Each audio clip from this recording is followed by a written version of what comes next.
Livro Falante apresenta Memórias de um Sargento de Milícias, de Manuel Antônio de Almeida, na voz de Gustavo Rocha.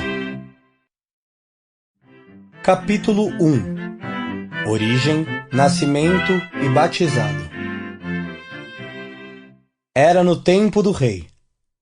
Uma das 4 esquinas que formam as ruas do Ouvidor e da Quitanda, cortando-se mutuamente, chamava-se nesse tempo o Canto dos Meirinhos. E bem lhe assentava o nome, porque era aí o lugar de encontro favorito de todos os indivíduos dessa classe, que gozava então de não pequena consideração. Os meirinhos de hoje não são mais do que a sombra caricata dos meirinhos do tempo do rei. Esses eram gente temível e temida, respeitável e respeitada. Formavam um dos extremos da formidável cadeia judiciária que envolvia todo o Rio de Janeiro, no tempo em que a demanda era entre nós um elemento de vida. O extremo oposto eram os desembargadores. Ora os extremos se tocam, e estes, tocando-se, fechavam o círculo dentro do qual se passavam os terríveis combates das citações, provarás, razões principais e finais e todos esses trejeitos judiciais, que se chamava o processo. Daí sua influência moral. Mas tinham ainda outra influência, que é justamente a que falta aos de hoje. Era a influência que derivava de suas condições físicas. Os meirinhos de hoje são homens como quaisquer outros. Nada têm de imponentes, nem no seu semblante, nem no seu trajar. Confundem-se com qualquer procurador, escrevente de cartório ou contínuo de repartição. Os meirinhos desse belo tempo não se confundiam com ninguém. Eram originais, eram tipos. Nos seus semblantes transluzia um certo ar de majestade forense.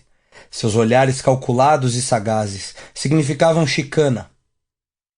Trajavam sisuda casaca preta, calção e meias da mesma cor, sapato afivelado. Ao lado esquerdo aristocrático espadim, e na ilharga direita penduravam um círculo branco, cuja significação ignoramos, e coroavam tudo isto por um grave chapéu armado. Colocado sob a importância vantajosa destas condições, o meirinho usava e abusava de sua posição. Era terrível quando, ao voltar uma esquina ou ao sair de manhã de sua casa, o cidadão esbarrava com uma daquelas solenes figuras que, desdobrando junto dele uma folha de papel, começava a lê-la em tom confidencial. Por mais que se fizesse, não havia remédio em tais circunstâncias se não deixar escapar dos lábios o terrível "dou-me por citado". Ninguém sabe que significação fatalíssima e cruel tinham estas poucas palavras. Eram uma sentença de peregrinação eterna que se pronunciava contra si mesmo.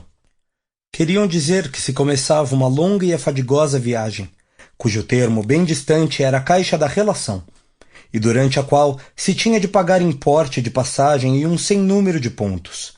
O advogado, o procurador, o inquiridor, o escrivão, o juiz, inexoráveis carontes estavam à porta de mão estendida, e ninguém passava sem que lhes tivesse deixado não um óbolo, porém todo o conteúdo de suas algibeiras, e até a última parcela de sua paciência.